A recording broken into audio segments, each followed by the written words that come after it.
இரண்டு அமைச்சரவைகள் எந்தெந்த துறையை வாங்குறதுக்கு வாய்ப்பு இருக்கு? அது அவர் ஹைகமாண்ட் டிசைட் விச் டிபார்ட்மெண்ட். கூட்டணி அதாவது திமுக வைக்கப்பட கூட்டணி அதாவது குறிப்பிட்ட விஷயம் என்ன குற்றச்சாட்டுன்னா எங்களிடம் வந்து பங்கு பெற்றாங்க, ஆனா எங்களிடம் ஒரு வார்த்தை கொடுக்காம அவங்க வந்து போயிட்டாங்க வந்து கூட்டணி வச்சிருக்காங்க அப்படின்னு சொல்றாங்க. அனைவருமே அவங்க கூட்டணி ஆலோசனை ஈடுபட்டிருக்காங்க. இது வந்து காங்கிரஸ் ஒரு விஷயமா எங்க மல்லிகார்ஜுன கார்கேஜி TR பாலு கிட்ட பேசியிருக்காரு, ராகுல்ஜி கனிமொழி கிட்ட பேசியிருக்காரு. பேசி நாங்க இந்த முடிவு எடுத்திருக்கோம், யாரும் சொல்லாமலாம் போல சொல்லிட்டு தான்.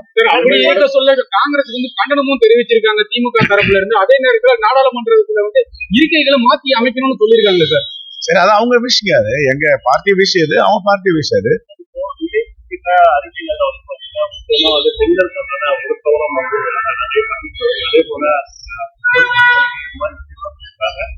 இதை வந்து இருக்கக்கூடிய நிதி நெருக்கடியில இந்த மாதிரி விஷயம் வந்து சாத்தியமா. ஏன்னா முதல்வரே என்ன சொல்லியிருக்காங்கன்னா 2700 ரூபாய் வந்து கொடுக்க முடியாது, 1000 ரூபாயாவது நீங்க வந்து கண்டினியூ பண்ணணும் வந்து முன்னாள்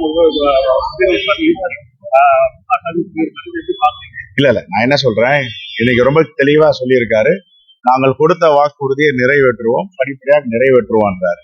இன்னைக்குதான் பொறுப்பேற்றிருக்காரு. கொஞ்சம் வெயிட் பண்ணுங்க, வெயிட் பண்ணிட்ட பேர் அவர் என்ன இம்ப்ளிமெண்ட் பண்றாரு, how you doing எல்லாத்தையும் அப்புறம் கேளுங்க, நாங்க சொல்றோம். ஏன்னா given promise we will complete what we are giving promise will fulfill. கட்சியை டெவலப் பண்ண சொல்லியிருக்காரு.